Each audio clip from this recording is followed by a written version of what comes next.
Hello, hello, hello, hello, hello, hello. Welcome along. It's Tuesday evening. Good to have you all here. Or it's whatever time it is, whenever you're watching this. If you're watching it back at some stage. Hello, welcome along.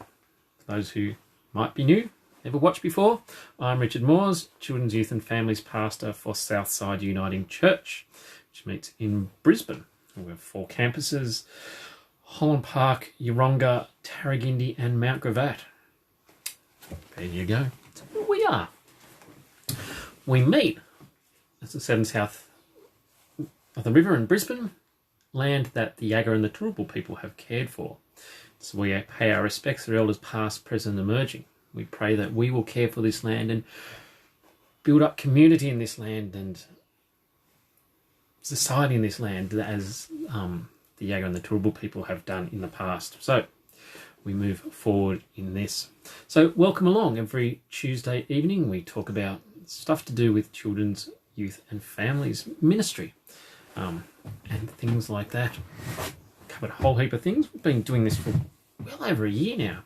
Much more than a year. So there you go. So welcome along. Part of every Tuesday is we have a movie quote. If you can get what movie the movie quote comes from, you can win a prize.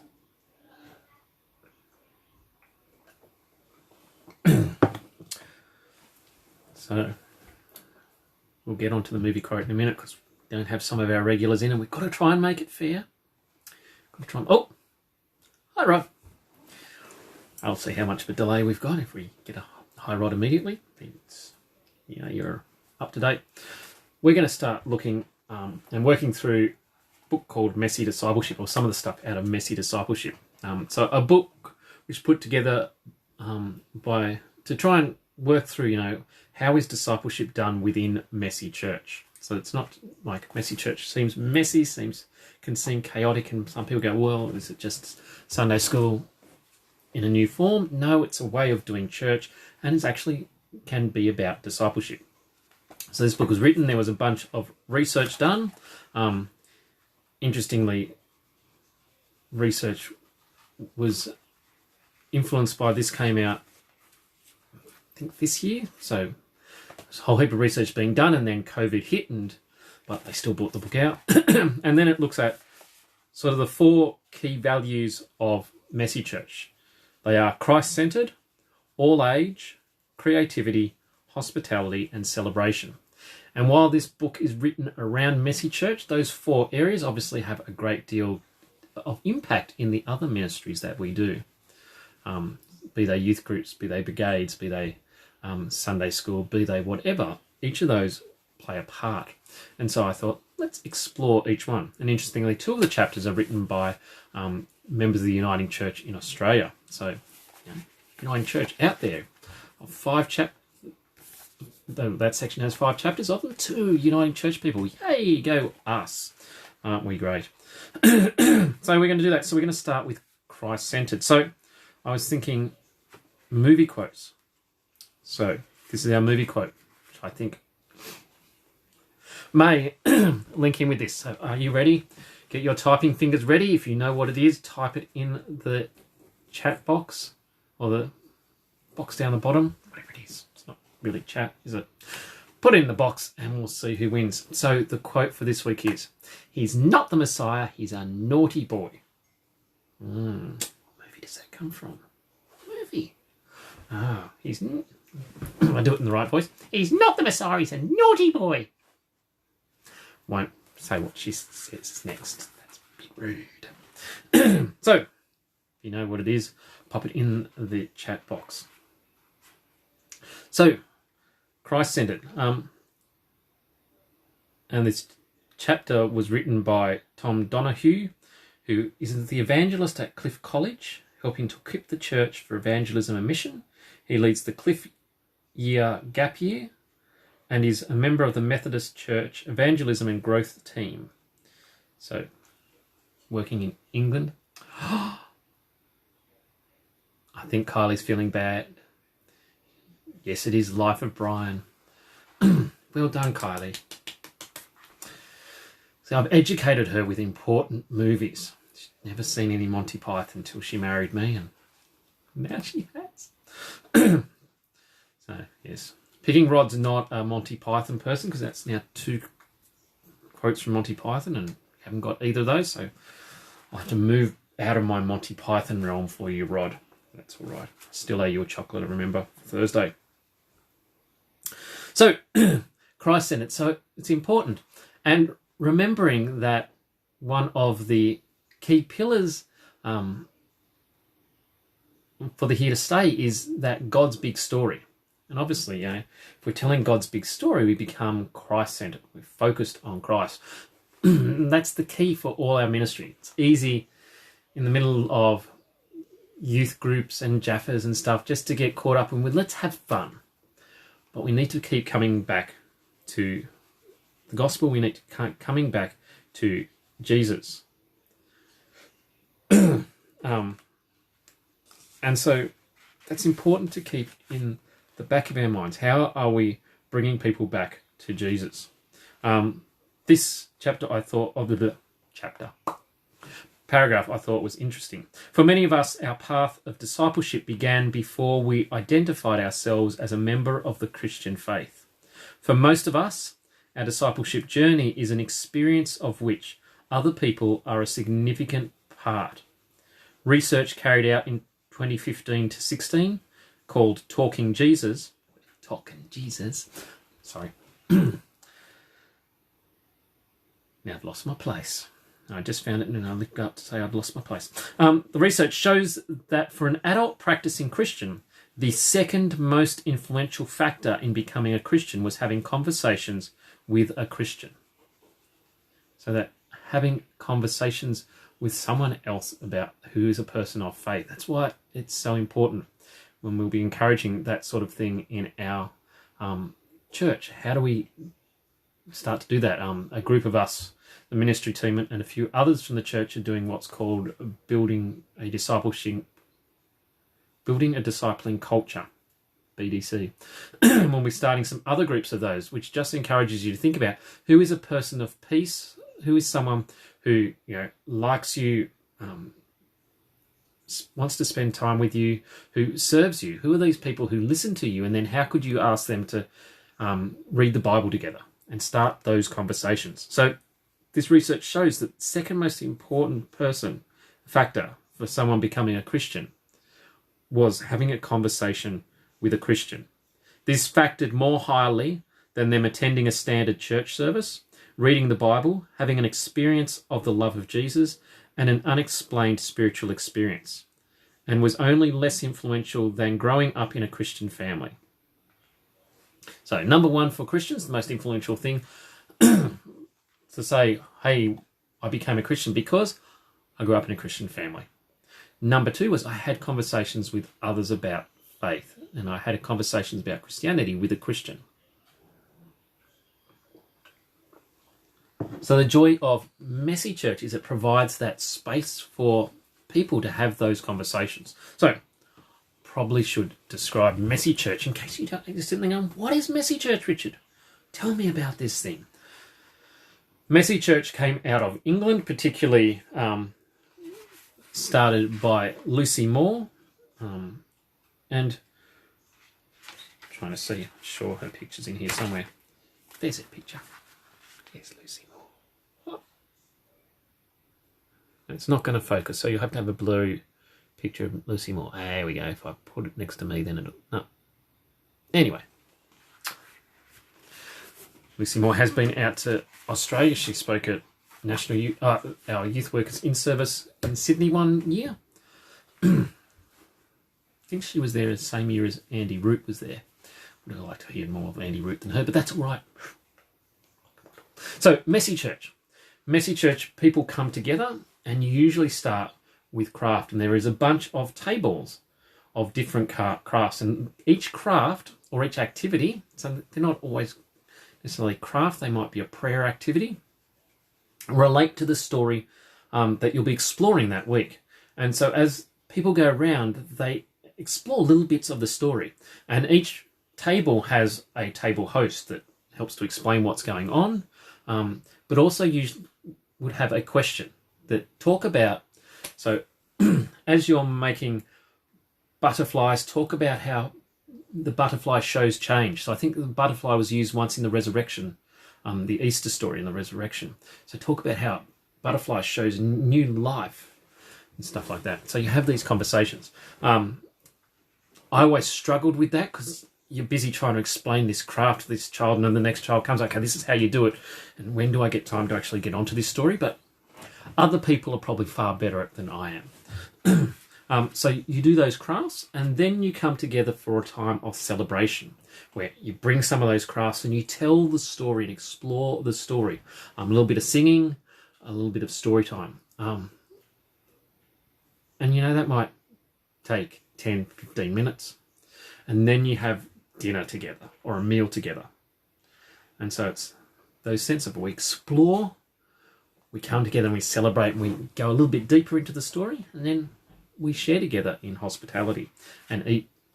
And so that's why hospitality is an important part of that.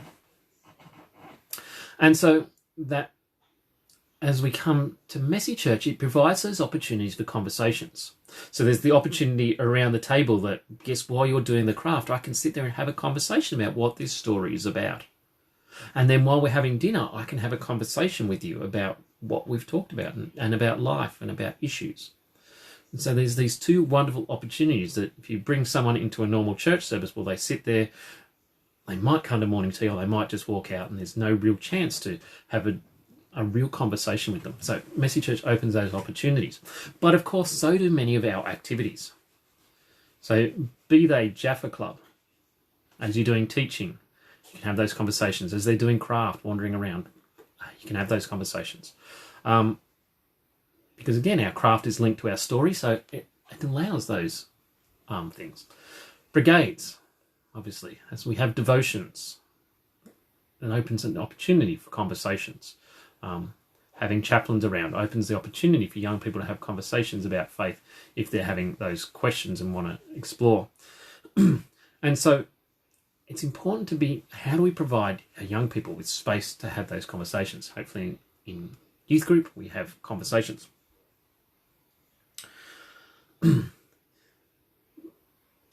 This person whose name I've already forgotten, Donahue, Tom. So as he was working on his Messy Church, he decided that he would get together his leaders a few weeks before. So Messy Church, for most places, happens once a month. And is that interesting mind flip for the church? Usually we go, we want church, you do it every week. But Messy Church says, well, what's actually sustainable is once a month, like for your leaders. If you're getting together, a bunch of different crafts, if you're providing a meal, once a month, that's good. You can do that. Much more than that, and you're going to start burning out helpers and leaders. So once a month, and families can usually commit to once a month. Any more than that, gone are the days when families turn up every Sunday. If you've got a family who's there usually once a month, they're a regular. More than once a month, they're really committed to the church. So that challenge of flipping our thinking to go, once a month is all right. If people are connecting with God and with the church once a month, well, that's more than if they're doing it not at all. So that's okay. But that then allowed him to go, well, a couple of weeks before, we'll get together as a leadership team and we'll explore the passage that we're going to explore at Messy Church. And so they could sit and they could talk about it as a leadership team and get ready, so that when they got to the actual Messy Church, they'd done some thinking around this theme. And it's more natural to bump into a conversation because there's already stuff that's been happening in my head. I guess that interesting question would be for you, Rod, and for Kylie, as you come to evening service, you've interacted with the Bible reading a few times during your week. And so that sense of, at evening service, when we have some discussion around the passage, does it become easier to have that conversation? Because, okay, you're coming in a little bit primed. You've had some thinking, you've done some. And so that challenge of how are we...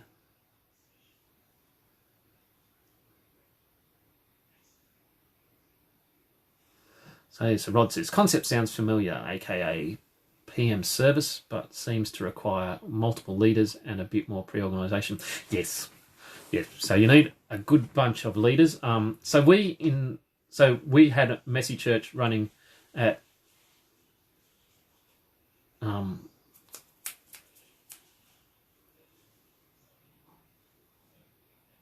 Merriwa. Brain went complete. And so we tended to do 4 crafts because that was about what was manageable. There's usually about 7-8 crafts suggested. With that, don't know if that's the answering the question you want, but yes, also yes, the PM service. There's that openness, and yes, we might get some creativity in there at some stage. We'll leave that for the creative chapter. It's another chapter, so you're not going to make me want to jump onto other topics. But yeah, that sense of how we starting to have those conversations with our leadership groups, and this will mean me thinking through what that means, and yes, will mean pre-organisation. But what if, Rod, when we meet once a month as the Boys Brigade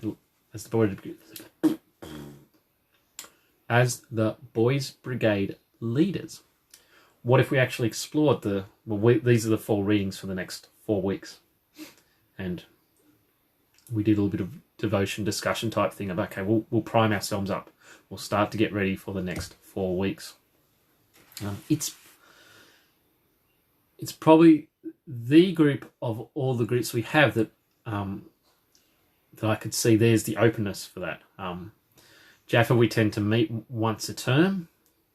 It can be challenging to go through a whole term's worth of stuff of here's what we're getting ready for. Hey, I like that you like my idea, Rod. Yay!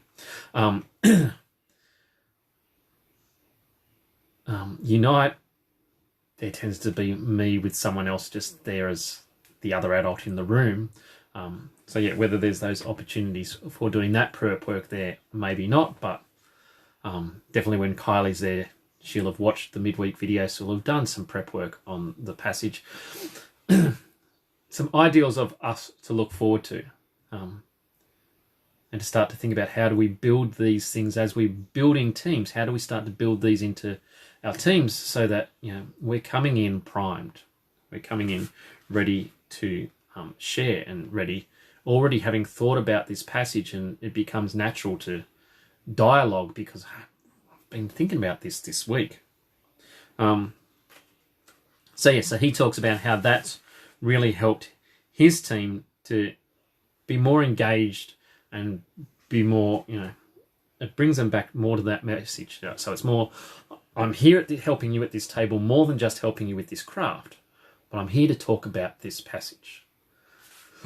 I'm here at Boys Brigade, and I was talking with someone in the last week. Can't remember which Zoom conversation it was in, but acknowledging that way that Rod at Boys Brigade will do devotions and then we'll link the game into that. And so the other week, something about humility. What was the character that was humble? Someone was humble. And so then we had one of the older boys helping in the juniors group. And so Rod said, Ruben used to be really great at this game, but he's humble and he won't say it. And so keeping to referring back and drawing things back into the message for the day, which is top work, Rod. You are a master at that, and well done. And I'm being serious. That's really great when you can keep tying stuff back in. Because it's easy to go, tick, I've done my devotions, let's move on to everything else in the program. So if we can be drawing stuff back in, it allows the kids to connect with that story in different ways in different places. That, okay, sitting there and listening might not have done it, but as I'm playing this game, I'm engaging, and that might, now I get what that story was about because I've played that game and I've made that link. So how are we continuing to bring those connections back in? So we need to be building that. He talks about discipleship must include being in loving relationship with our siblings in Christ. And this is not only the goal, but also a way of life. So again, we meet together and we explore the passages beforehand so that we can build that sense of who we are and we're all in this together type stuff. He also notes that the Messy Church format has taught us that discipling cannot be the responsibility of one person. So if you're looking after one table and they're going around tables, discipleship can't be, oh, well, my table's the one each month that you get the discipleship on, the rest, they're off. It's a joint effort. And it's that sense of, if you're in a group, and any group will have multiple leaders because we have to have at least 2 adults, then there'll be leaders that young people will connect with and leaders that a young person may not connect with as well. Just because we are human beings and we naturally connect with some people more than we connect with others. And hopefully in the room, there's a sort of an equal number of you go with them and an equal number who go with them. You're in trouble if everyone goes with this person and that person over there no one connects with. You've probably picked the wrong person and go and find someone else for your leadership team. But it's that encouragement that we all need to be working on this together. So it's not like, and it's clearly not this, but Boys Brigade, it's not I am the chaplain, I am the discipler, and all the others. No, all the leaders are leading the devotions. They're doing the discipling. I'm there to support and to help.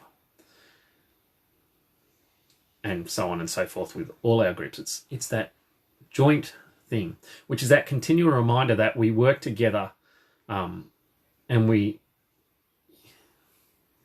work together, and it is Christ who works through us to do the discipling, and the Holy Spirit working in people. It's not our work, but God works through us.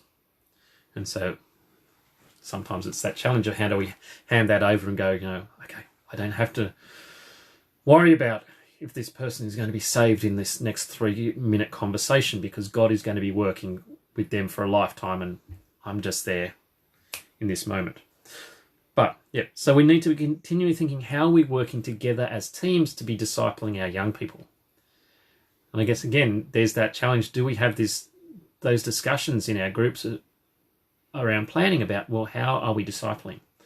And who is connecting where? We probably don't have those conversations often, and we probably would be more helpful if we did. Even if at the start of each year, as we plan, we went, okay, this is where we're vaguely heading this year. Who's going to be doing what steps along the way? Maybe. So we need to be working, and we need to be thinking about how are we seeing others discipling and how are we helping them to disciple the people that they will disciple. So to go, hey, Dave, you're really connecting well with Oscar, to pull a name out of the hat. Don't know how well you connect with Oscar. Don't know how well anyone connects with Oscar. But he's and he's getting there, and he's doing some thinking. And so, yeah, how do we go? Okay, we're going to allow you to focus there, and we'll do some other stuff with the other kids while you focus on building that person up. Or whatever. How are we finding the people we're discipling? How are we encouraging the others who are discipling others? So again, it's that, how are we working as a team?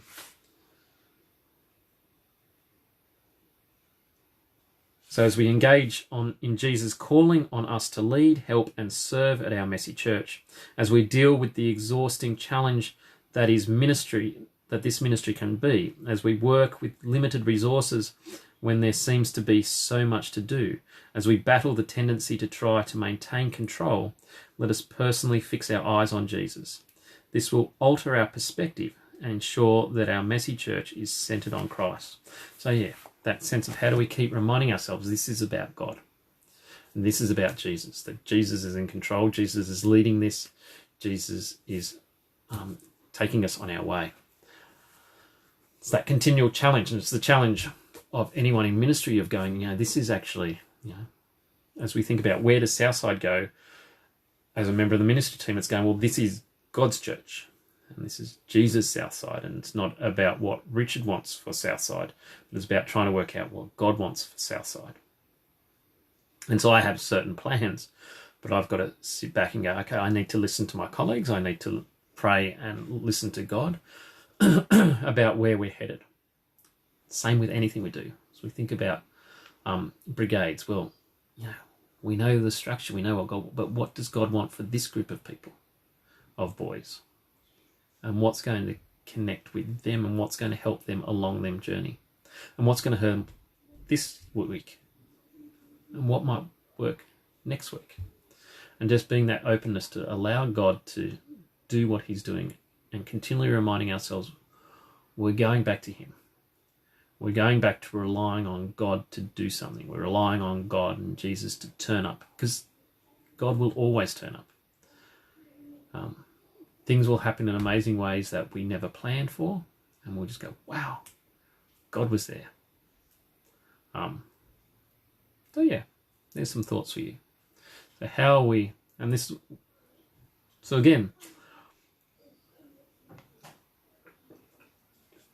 with all of this, and particularly with all the intergenerational type stuff, we come as people who are on a journey of exploring.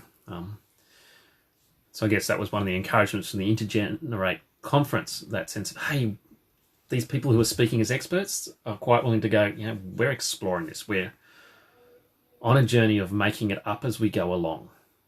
And we can share our successes, and we can share some of our failures.